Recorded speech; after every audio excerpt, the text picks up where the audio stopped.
नीचे बोलिया आवा मत दे अरे होली है यार आजा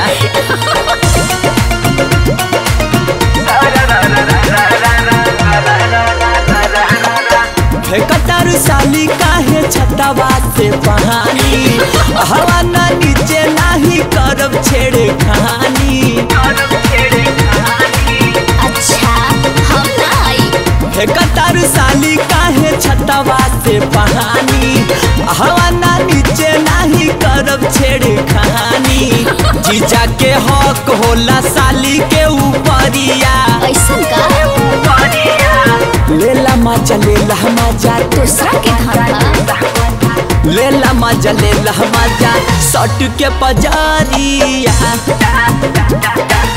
लेला मजा सट के पजारिया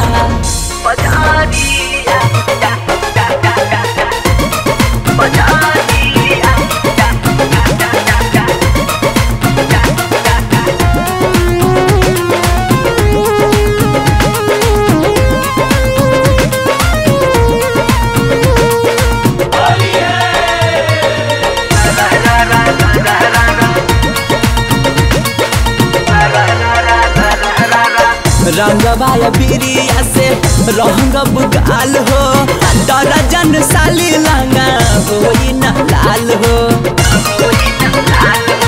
हमरा भरोसा नहीं रंगवाया बिरिया से रंग बुगाल हो दर्जन साली लंगा होई न लाल हो।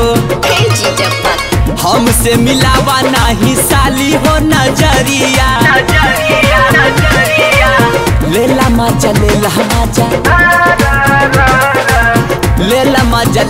मजा सट के पजारिया लेला मजा सट के पजारिया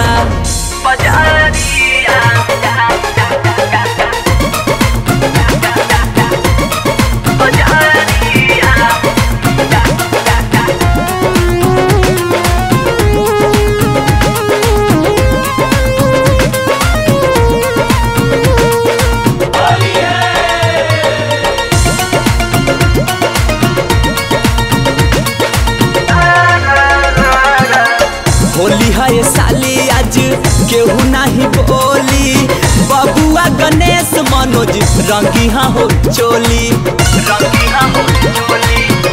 भीतरी हाथ ना लगावे दे। होली है साली आज केहू नहीं बोली बबुआ गणेश मनोज रंगी हो चोली ऐसे मत करी लूटा न साली आज होली के लहरिया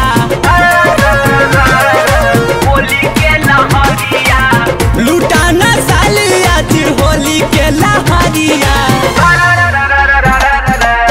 लेला मजा सट के पजारिया लेला मजा सट के पजारिया। अच्छा मन बत्ता लगा ली।